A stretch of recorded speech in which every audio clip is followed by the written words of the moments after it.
Matthew chapter 9, verse 35 through 38. Then Jesus went about all the cities and villages, teaching in their synagogues, preaching the gospel of the kingdom, and healing every sickness and every disease among the people. But when he saw the multitudes, he was moved with compassion for them, because they were weary and scattered like sheep having no shepherd. So really what moved Jesus was not that they're sick, not that they have some kind of disease, but they were sheep without a shepherd. I believe that that's important as we keep on going through this text, or going through this to answer the question. Then he said to his disciples, "The harvest truly is plentiful, but the laborers are few.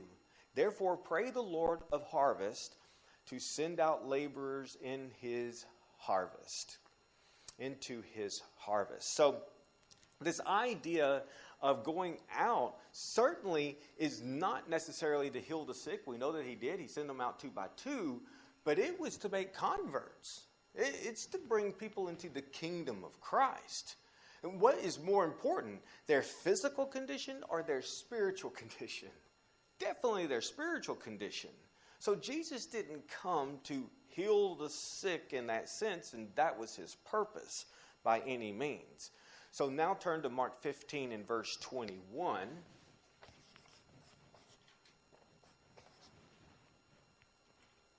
Whoops. 40. Whoops. I'm not used to thinking and writing at the same time. Thinking and typing. So hopefully you can read my handwriting. Okay, so in Matthew chapter 15 and verse 21, then Jesus went out from there and departed to the region of Tyre and Sidon.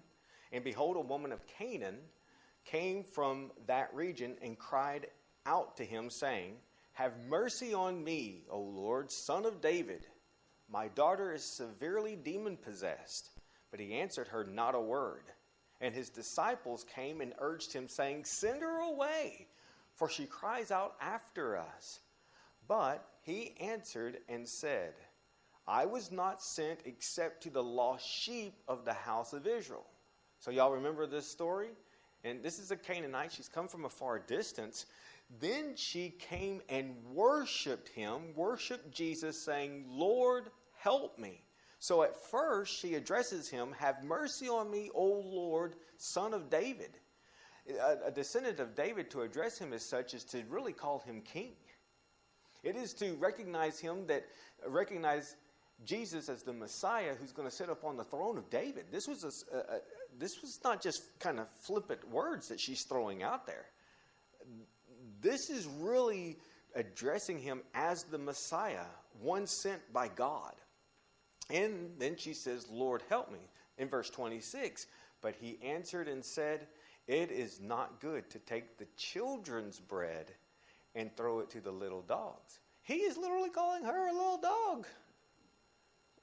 He is saying, "No, I wasn't sent here for you. You are a Gentile. I'm sent to the lost sheep of Israel. That is, I'm sent to the Jews. I'm not sent to you." This is, in our society, you talk about a bigot.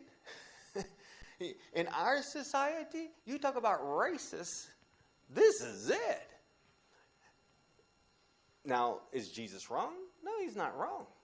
But his intent, or what he's being sent by the Father to do, was not to go to the Gentiles.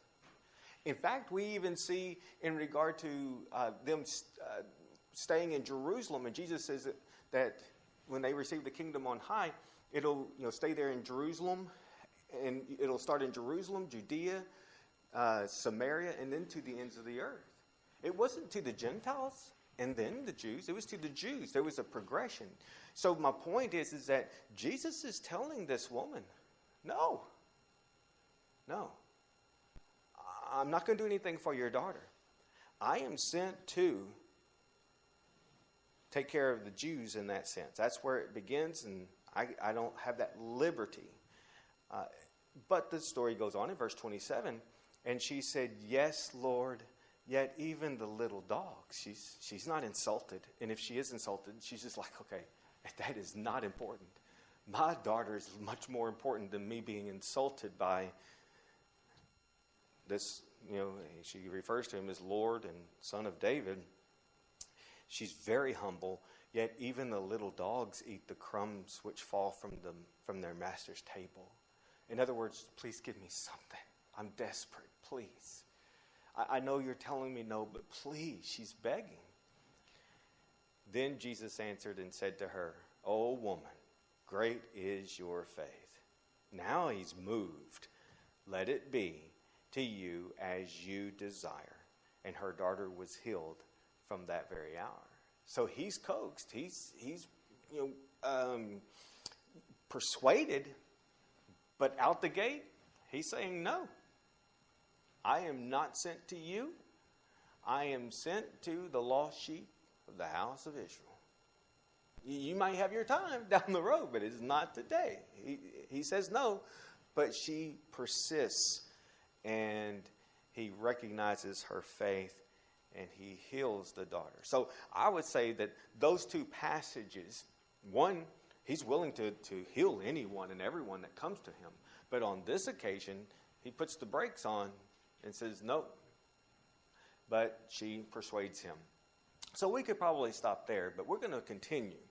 And I'd like to answer the question, why did Jesus heal? So Mark chapter 1, verses 40 and 41.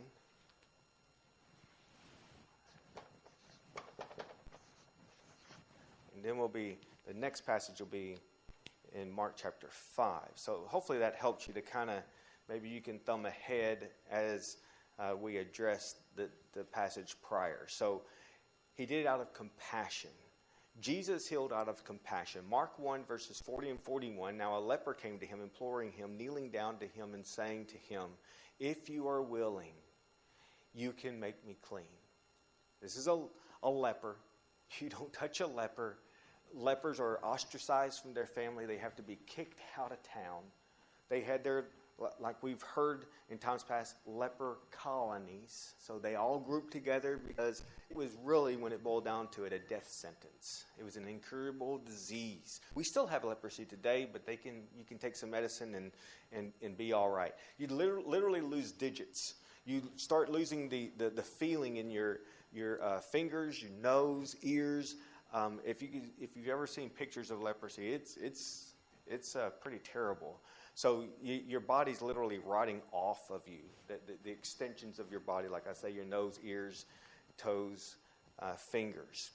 So if you are willing, I know you can, but you may not be willing. So it just shows a sign of humility. Maybe you wouldn't help a guy like me, but if you're willing, you can make me clean. So obviously faith that Jesus is capable of it, just don't know if he's willing. Then Jesus, moved with compassion, stretched out his hand and touched him. You don't touch a leper. And said to him, "I am willing, be cleansed." What's interesting is that you would become unclean. What we would say, what's the term? Ceremonially unclean if you were to touch a leper, or if you were to sit in a seat that a leper was just sitting in, and those types of things. But Jesus touches him, and he is cleansed. So we see out of compassion. So the next is the faith of one who had the flow of blood. Mark chapter 5, beginning in verse 28. And the others I'm going to reference until we get to a certain point. Okay, so Mark chapter 5 and verse 28. For she said, and remember Jesus had just talked to Jairus and found out that that Jairus' daughter is really sick. And so he's headed to go to Jairus' house. And on the way, this woman touches his garment. And so he stops in his tracks. He turns around. Who touched me? Now keep in mind, there is a throng of people around Jesus. And everyone's touching him. And his apostles are like, who touched you? Everyone's touching you. I'm kind of paraphrasing, you know. So y'all know the story? You know what I'm referring to? And so then she comes out of the woodwork, you might say. And she tells him everything. Okay, so for she said, she's thinking to herself, if only I may touch his clothes, I shall be made well. Immediately the fountain of her blood was dried up, and she felt in her body that she was healed of the affliction. And Jesus, immediately knowing in himself that power had gone out of him, turned around in the crowd and said, who touched my clothes? But his disciples said to him, you see the multitude thronging you, and you say, who touched me? And he looked around to see her who had done this thing. But the woman, fearing and trembling, knowing what had happened to her, came and fell down before him and told him the whole truth. She just spills her guts about all that she's been through. You remember going to all the doctors and everything for 12 years? And he said to her, daughter, your faith has made you well. Go in peace and be healed of your affliction. So we see out of compassion and also the faith of that same leper, but the faith of this woman, to believe that all she had to do is touch the hem of Jesus' garment. But I believe also it's because of how he was addressed. And that's one reason why he healed others. The two blind men. This is found in Matthew 9:27, and there's another time in chapter 20 and verse 30 of two blind men. They say, have mercy on us, O Lord, Son of David. And so the leper called Jesus Lord in Matthew 8 and verse 2. You have the father of the epileptic son, quote, kneeling down to him and saying, Lord, have mercy on my son. This is found in Matthew chapter 17, verses 14 and 15. A man with unclean spirit in the synagogue on the Sabbath. This is an interesting one where Jesus is there in the synagogue on the Sabbath. And of course it's Saturday. They aren't supposed to work on the Sabbath.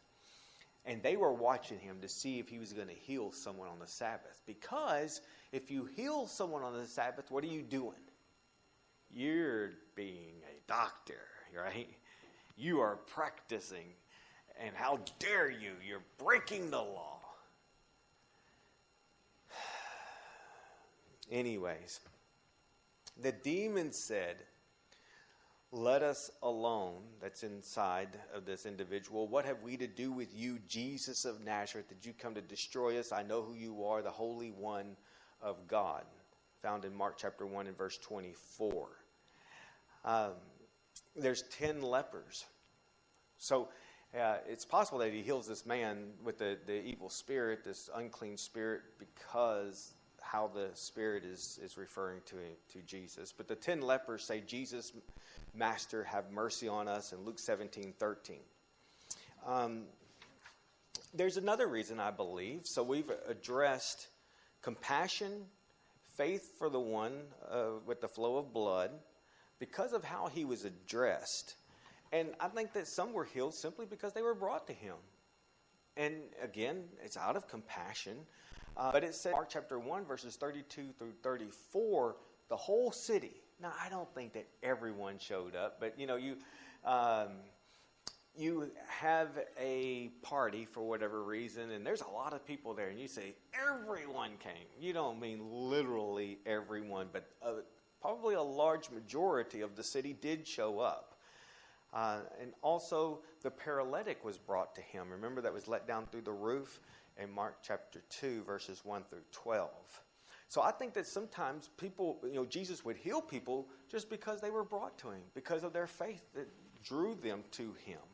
And he's just not one to just turn them away. In fact, the woman where her daughter has an unclean spirit is the exception, you might say. But we still have to make note of it. So, a fifth reason that Jesus would heal people is to teach a lesson. Turn over to Matthew 8.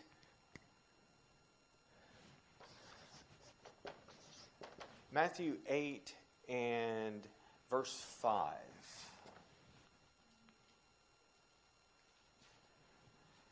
Then we're going to look at Mark 8:22. Now we're putting these in context, you might say. So I'm just giving you that first verse as a reference, and that's where our beginning point will be. So this is the fifth reason, and that is to teach a lesson. So notice Matthew chapter 8 and verse 5.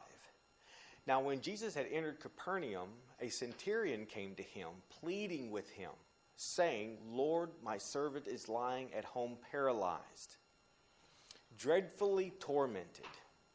Now, I don't know if this centurion is a proselyte or not.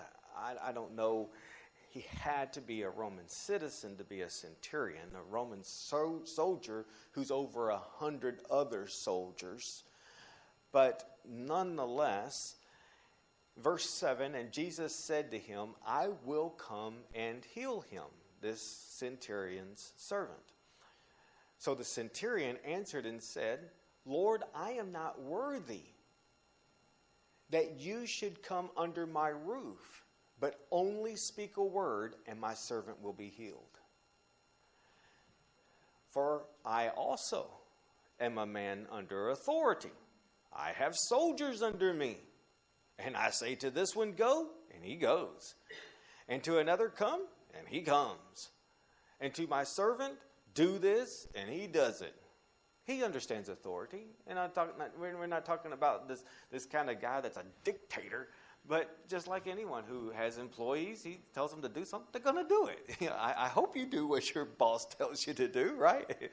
Now, this might be a little bit stricter. This is what we would consider military. But in other words, what is this guy saying? What's this centurion saying? Well, we get to that. So, verse 10, when Jesus heard it, he marveled and said to those who followed. So there's a bunch of people that are gathered, they're following Jesus, and he stopped and he's addressing this centurion and so on, and he has a teaching moment. We've already noted this centurion says, "Listen, all you have to do is say the word. You don't have to come to my house. All you have to do is say it." So when Jesus heard it, he marveled and said to those who followed. Here's a lesson for you, folks. And I'm not talking about y'all. I'm saying that this is kind of like what Jesus is saying to this crowd. "Surely I say to you, I have not found such great faith, not even in Israel." From whom? A very unlikely candidate, an unlikely person, a Gentile, a person who would not be respected by the Jews, a person who is most likely, don't know for sure, but uncircumcised. This is not a religious person in that sense, you know. This is a person who would be far removed from from Jewish understanding and so on. Not that he is. I'm not necessarily supposing that. But what I am saying is that Jesus uses this as an opportunity not only to heal the centurion's servant from a distance, he has that kind of power, but to say to the crowd who are most likely Jews, "I haven't found anyone with this kind of faith." Not where everyone should have this kind of faith. In fact, their faith should surpass this man's faith because he's a Gentile, a Roman soldier. And he's outdoing y'all. Kind of shame on you. So he used this opportunity not only to heal, but to teach. Well, consider Mark chapter 8, verse 22.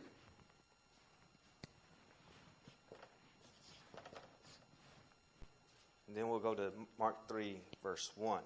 So Mark chapter 8 and verse 22. "Then he came to Bethsaida, and they brought a blind man to him, and begged Jesus to touch the blind man.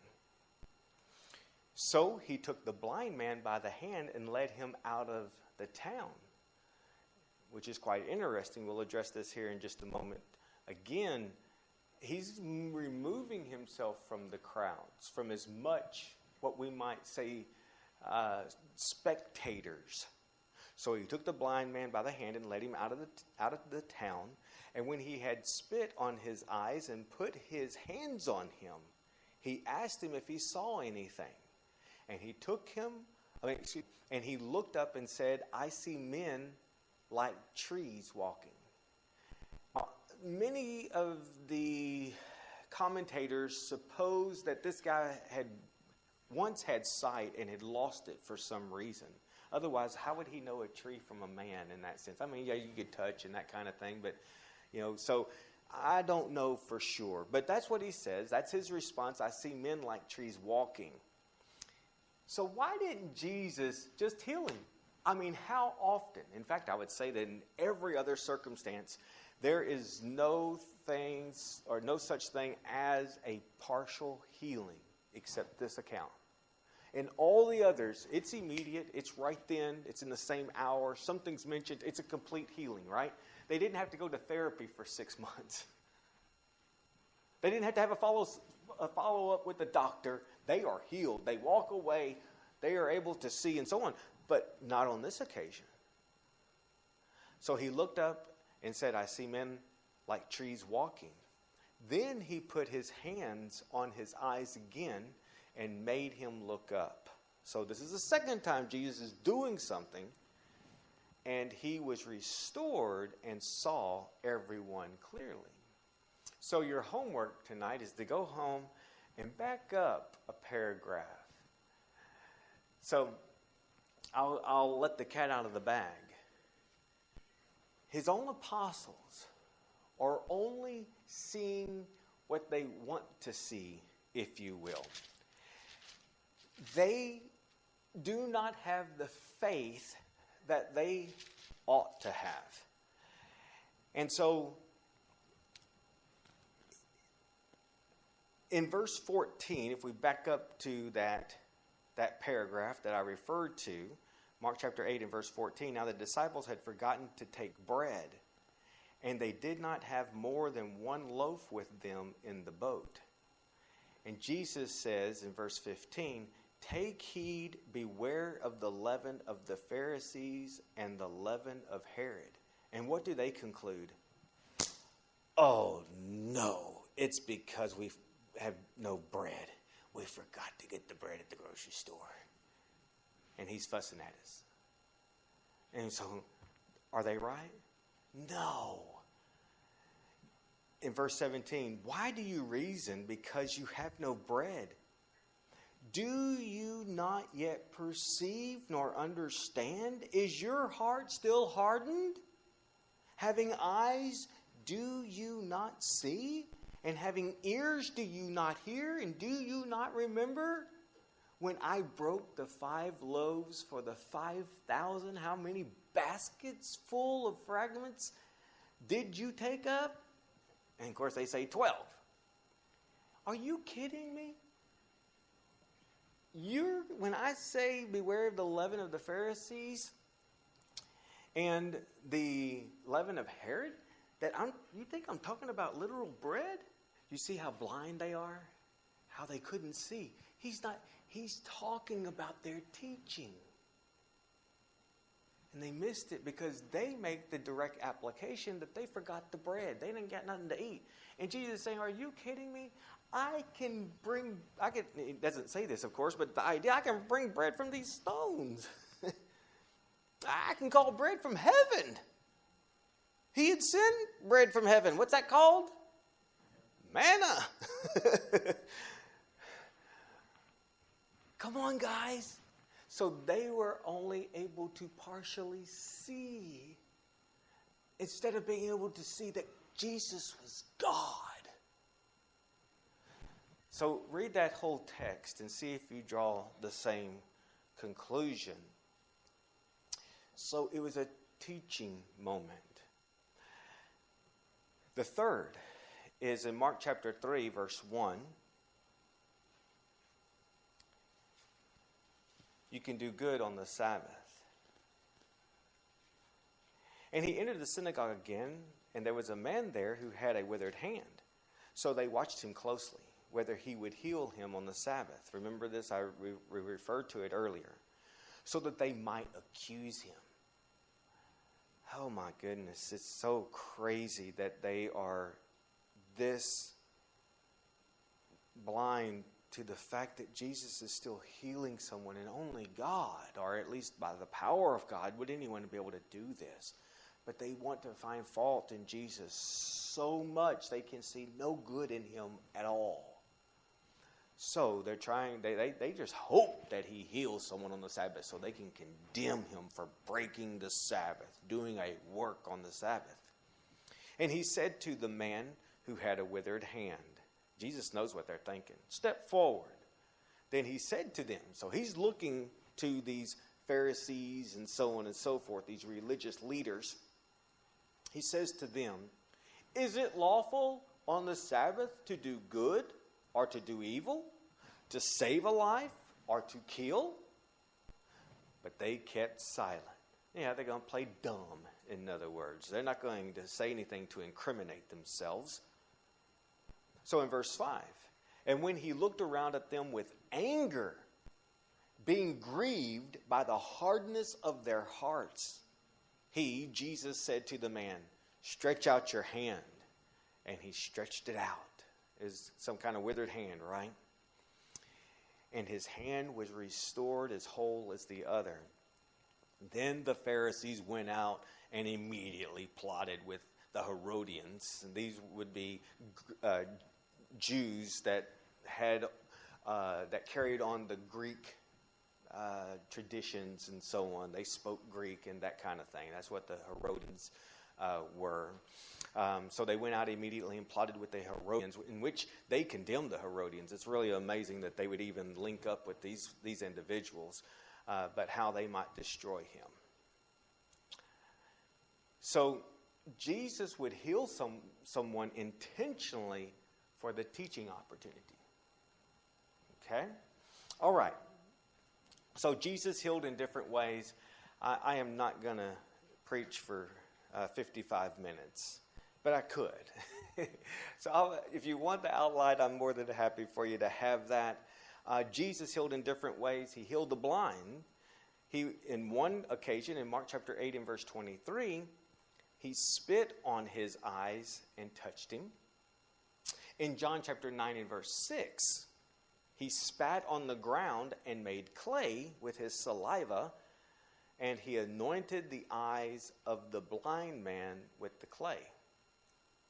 On another occasion, in Matthew 9:28, quote, and when he had come into the house, the blind man came to him, and Jesus said to them, do you believe that I am able to do this? They said to him, yes, Lord. Then he touched their eyes, saying, according to your faith, let it be to you. So here's 3 different occasions on which Jesus healed the same problem, blindness, by 3 different ways. Why? I don't know, but he did. Maybe it was because of the circumstances. So Jesus healed in different ways. At times, he told the person to go and tell others. So let's read Mark 5:18.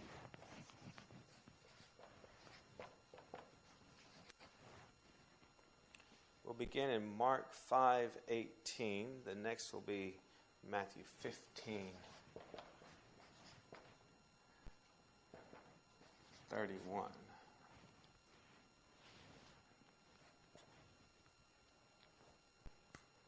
Okay, so Mark chapter 5. This is the man who had the unclean spirits, the legion. Remember, there was no telling how many of them in him. He was thrown out of town, and he lived in the tombs. He would cut himself, and he was just a madman. They would chain him, and he'd break the chains and so on. In fact, there was 2 of these guys, but Jesus focused his attention on one. So he heals the man, and when he got into the boat, when Jesus got into the boat, they're going to leave, he who had been demon-possessed begged him that he might be with him, that he could go with Jesus. However, Jesus did not permit him, but said to him, "Go home to your friends and tell them what great things the Lord has done for you, and how he has had compassion on you." And he departed and began to proclaim in Decapolis all that Jesus had done for him, and all marveled. Deca, we know what deca means. You have a decade, so that's 10, right? So Decapolis, in this circumstances, there were 10 cities in the same region. And so when he went to the Decapolis, he went to this region of 10 cities. I don't know, we might call it a tri-city. We may think of twin cities like in Minneapolis, I think it is. Is that a twin city? Something that Dallas, Fort Worth, those are twin cities. Well, this was where there was 10 cities real close, and it was considered a decapolis. In fact, it's a region of Gentiles, and Jesus does go there, and he gets a pretty good response from them, possibly because this individual has gone back and done what? So here's a circumstance where Jesus says, "No, don't follow me." But it's still a good thing. He obeyed Jesus, and good came from it. Okay, so in Matthew chapter 15 and verse 31, we read there, "So the multitude marveled when they saw the mute speaking, the maimed made whole, the lame walking, and the blind seeing, and they glorified God, the God of all Israel." So they told others. Okay, so at other times, he told them to tell no one. Mark 7:36.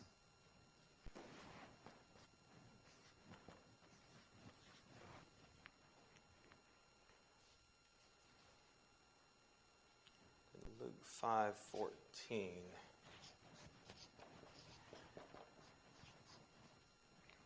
Be the next. Okay, so in Mark 7 verse 36, the deaf and mute man, then he commanded them that they should tell no one, but the more he commanded them, the more widely they proclaimed it. In fact, there is a time in Matthew's account that, in Mark's account, that Jesus tells the individual not to go and tell anyone. And this one just came to my mind. It says in Mark chapter 1 and verse 44, Jesus said to him, this is the leper, "See that you say nothing to anyone, but go your way, show yourself to the priest," that's what he was supposed to do by the law, "and offer for your cleansing those things which Moses commanded as a testimony to them." But he went out and began to proclaim it freely and to spread the matter. So, here's the end result. So that Jesus could no longer openly enter the city, but was outside in deserted places, and they came to him from every quarter. It really hindered Jesus being able to go into a town and preach. Because this guy goes and tells everybody, and it stirs people up and so on. So there were times when Jesus is saying, don't go and tell anyone. The leprous man is the same in Luke chapter 5, verse 14. Jairus and his wife, remember whenever Jesus goes into Jairus' daughter, remember he's stopped in his tracks by the woman who has the flow of blood for 12 years as hemorrhage, but he does make it. But guess what? He wasn't fast enough. She dies. Well, Jesus didn't go and put her out in front of everybody and so on and make a big show. In fact, he only took Peter, James, and John in with him into the room along with the parents, and he raised their daughter from the dead. Remember, the people were even mocking him. She's just asleep. They went from crying to laughing at Jesus because they knew she was dead. But he seems to be wanting to make light of it, kind of like Lazarus, and to a certain degree, he's just saying, well, he's asleep, and oh, good, he'll get better. He gets some rest. Okay, and he finally says, oh no, he's dead. Okay, So there are times when Jesus did not do an open show, in other words, of healing someone. The leprous man, same thing. For the sake of time, getting to our third point, and that would be in Luke 5, 14 through 16. So what was the purpose of Jesus' healing? Let's really address that. Mark chapter 1, verse 21.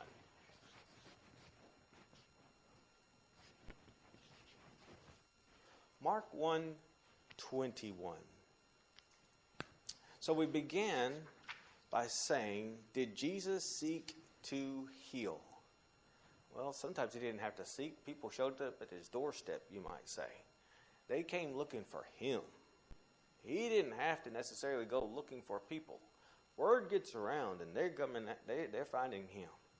So the purpose of miracles was not to necessarily heal someone, but to confirm what was being taught was from God. So he's not doing it for show.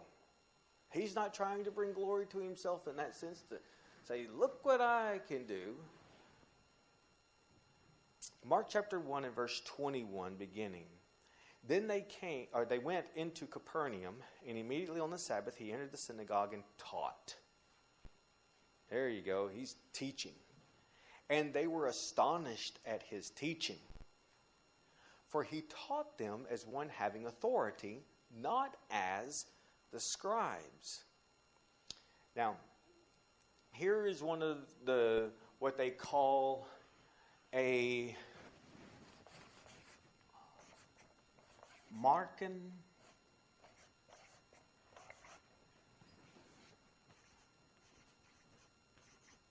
sandwich. Sandwich. That's another reason not to write on a board. Okay. A Markan sandwich. There's 7 of them or so found in Mark. So he starts talking about this, then he changes the subject, and then he comes back to what he was saying. And so it's called a Markan sandwich. You know, you have the bun, and then you have all the stuff in between. Here's the first subject. And then he changes and starts talking about something else. And then he comes back to this first subject and kind of finishes the story. Okay. So what's the focus right now in this Markan sandwich? Mark chapter 1, verse 21 and 22. Verse 22, and they were astonished at his teaching. For he taught them as one having authority and not as the scribes. But, verse 23, here's the stuff in between, the 2 buns. Now there was a man in the synagogue who had an unclean spirit, and he cried out, saying, let us alone. What do we have to do with you, Jesus of Nazareth? Did you come to destroy us? I know who you are, the Holy One of God. Okay, so this is what this unclean spirit is saying. And Jesus doesn't like it. Now, let me make a comparison. Y'all are so attentive. I appreciate it. I'm going to end up going 55 minutes. Okay.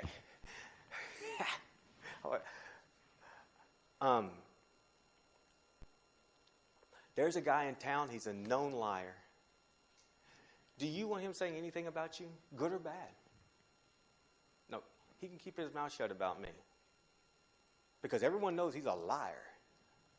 Okay, these are evil spirits. Remember Paul and the little girl that was able to foretell the future somehow, some way? And she's saying, these are the ones of the Most High God. And finally, Paul had enough of it, and he cast the spirit out. This is in Acts chapter 16 in Philippi. And so the 2 owners of this slave girl lose their money. I mean, there goes their golden, the goose that laid the golden egg. And so then they start accusing Paul and Silas of turning the town upside down and so on. And they throw them into jail. And then, the earthquake and the jailer is converted with his family and so on. So it's the source. It's the source that's not credible. And so Jesus is going to shut this evil spirit up. So, because it is truth, that what this evil spirit is saying, he does not like the source of it. So hopefully that makes sense for you. I explained it well enough. In verse 26, and when the unclean spirit had convulsed him and cried out with a loud voice, he came out of him. Then they were all amazed, so that they questioned among themselves, saying, what is this? Now notice, here's our key. What new doctrine, what new teaching is this? For with authority he commands even the unclean spirits, and they obey him. And immediately his fame spread throughout the region from Galilee. What was he doing before he cast out the unclean spirit? Teaching. Then he's interrupted by this unclean spirit speaking through this person. And Jesus shuts him up, casts him out, and then they're saying, what new doctrine is this? What new teaching? So it's almost as if not only is Jesus casting out this unclean spirit because of what he's saying, it's the source that's not credible, so Jesus needs to squelch it, but also if he can cast out unclean spirits, if he can cast out demons, he has to be. Now, what do the Pharisees? Another side note, and that's what takes me over time. The side note is that I just get excited, right? So the side note is that what do the Pharisees resort to? He casts out demons by the ruler of the demons, Beelzebub. And Jesus is like, really? If the devil casts out the devil, if a kingdom is set against itself, how can it stand? Y'all are really grasping for straws, right? So, teaching. Jesus was all about teaching. That was his purpose. But he had these opportunities to prove that his teaching was from God because he could cast out spirits. He could heal illnesses. He could make the blind see, the deaf to hear, the lame to walk. He has to be of God.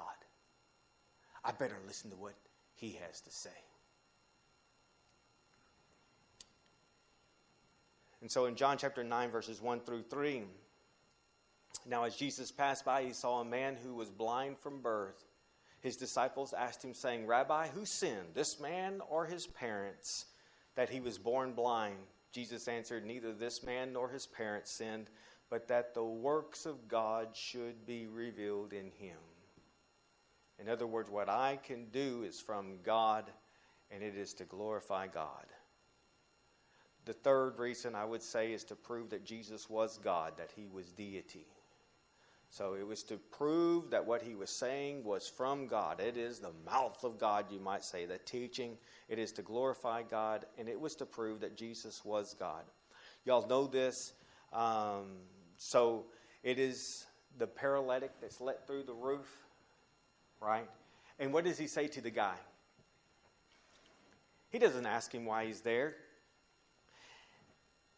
The paralytic doesn't even respond to him. As far as we know, there's no communication. What does Jesus say? Your sins are forgiven you. And I could just see that guy thinking in his head, I didn't come here to get my sins forgiven. I want to walk. That's what I want. But Jesus says your sins are forgiven you. What do the Pharisees, the religious leaders that are there in this packed house where they can't even come through the front door, they have to come break through the roof? Who can forgive sins but God alone? This is blasphemy. And it would be if it wasn't true. If it wasn't that Jesus was the Son of God. And so what does he say? He says, which is easier? Which is easier to say? Your sins are forgiven you? Or to take up your bed and walk? Well, it's a whole lot easier to say your sins are forgiven you. Anyone can say that. How can you disprove it?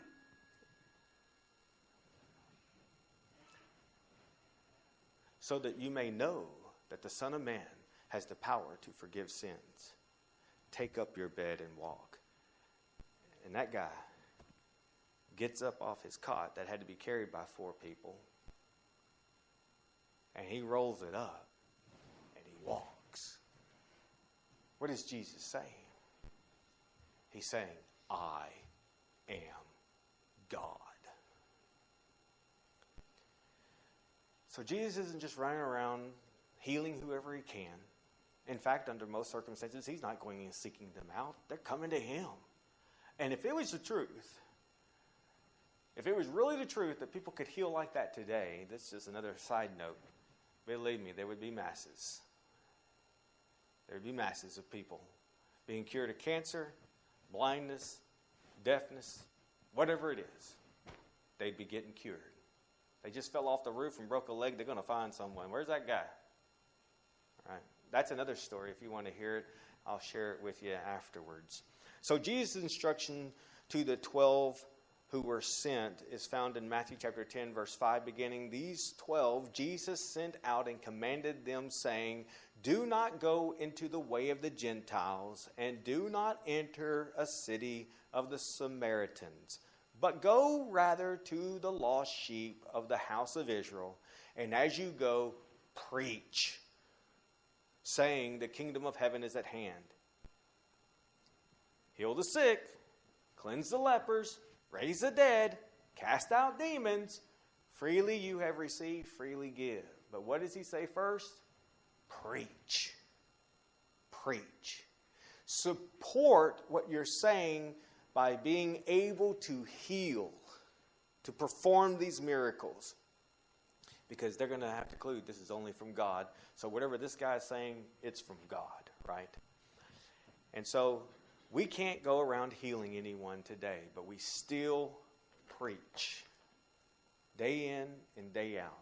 And so I want to leave this with you. John chapter 20, verse 30. Do you have a song of invitation? You do? Okay. What number is that?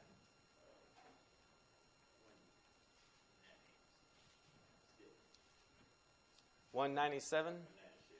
197. You can go ahead and take out your song books. This will be the last passage. Y'all never want me to come back again. That guy won't shut up. I'm on the schedule now. You stuck with me. I appreciate y'all so very much. You're such an encouragement to me. Okay, this is what we do. Notice, why did Jesus heal? That's really what it boils down to. That'd be the real question that I would pose. But that we've addressed, did Jesus seek to heal? Well, yes and no. That was part of his purpose, but I would say that the majority of the people found him. And he was compassionate, and he cared, and so. But he saw the bigger picture also, that they were a sheep without a shepherd, and that was more concerning to him. And they needed to be taught, prepare. The kingdom of heaven is at hand, right? But now the kingdom is here, and so on. We're part of the kingdom. John chapter 20, verse 30 and 31. And truly, Jesus did many other signs in the presence of his disciples, which are not written in this book. So he did many other miracles and wonders and so on that we don't even know about. But these are written that you may believe that Jesus is the Christ, the Son of God, and that believing you may have life in his name. Why do we have the record, the testimony of these who were eyewitnesses of the miracles of Jesus? It is so that we may know that Jesus is who he claimed to be, the Son of God.